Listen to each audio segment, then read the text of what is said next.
Senator James Inhofe got a little creepy during an EPA confirmation hearing. So now this was to a Environmental Protection Agency nominee, Radhika Fox. And he basically told her if she didn't behave, he was going to talk to her daddy. Okay.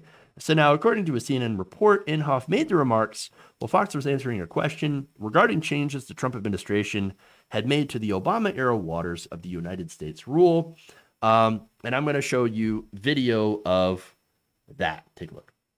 Now we have, the vast majority of waters in some of the states that are now not jurisdictional. And so it's raising a different kind of implementation challenge as far as water quality protection. And I think I don't mean to interrupt you, but I know that I've got to get around to all three of them. Absolutely. So I appreciate your comments, and particularly in your opening statement. I enjoyed that.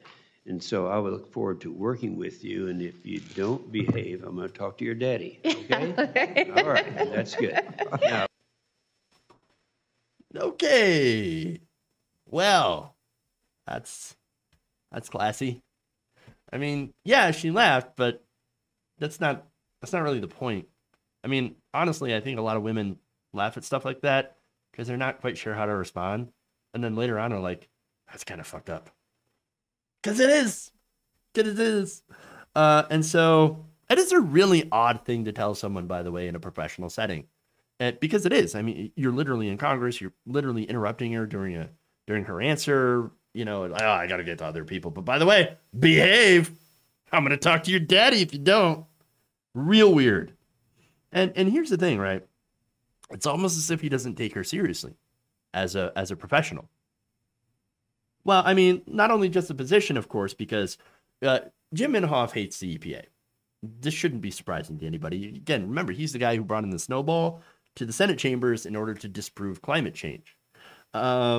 He's not only that, but supported all of Donald Trump's deregulation when it came to the environment, scrapping of some of these clean water rules. And so he's got no respect for that position. Add to that, he's probably got no respect for the woman that's going to be in that position. And so, again, who says that kind of thing? Honestly, maybe I'm just young. Maybe I'm too young for this. Okay. But like, is this something that old people do? Just make these weird jokes. They're like, I'm gonna tell your daddy on you. Not creepy at all. Nope. Not creepy at all. Nah, you better behave or I'll tell your daddy. Maybe he'll spank you. Maybe I can watch, Yeah, no, totally joking. Totally joking. You never know with these creepy old dudes. That said, here's what, and they knew that this was going to be a problem. They knew.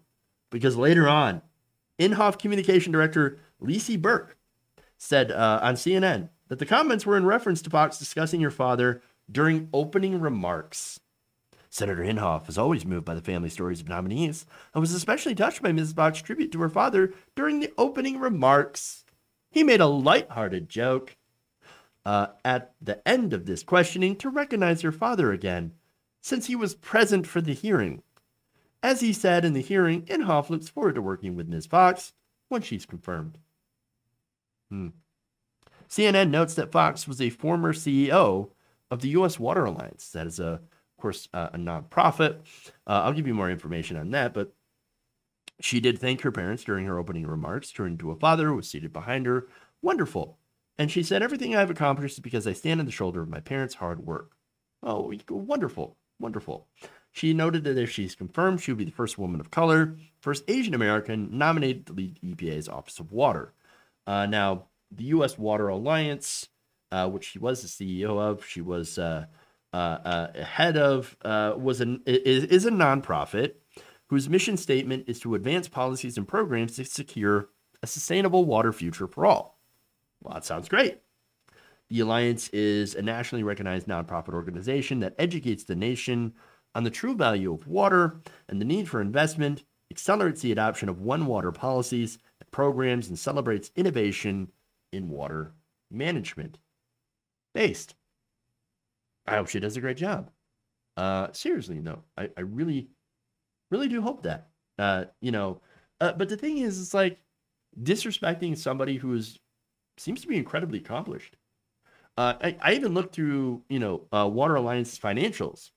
They bring in a lot of money and then they donate it to, other causes to be able to forward their agenda of making sure that water is protected. And so they run from what I could tell, a very efficient organization they did under her leadership. So I think that she is going to do a great job if she gets confirmed. And she, and that's despite being infantilized by creepers like James Inhofe. And look, as far as Inhofe is concerned, we need to protect water from people like Inhofe, who do everything in their power to privatize water sources for corporations like Nestle. And two, they ensure that, we continue to use oil and gas. That's what he wants. Build dangerous pipelines, leaky pipelines, not use clean alternative energy sources and all of that. So Inhofe I don't think he takes her seriously at all, or the position. I think he thinks that that's a joke and that she's a joke. And that's because this guy is a horrible, horrible person. Inhofe is not only terrible on the environment, but also apparently loves making sexist jokes that are incredibly, wholly inappropriate for the workplace.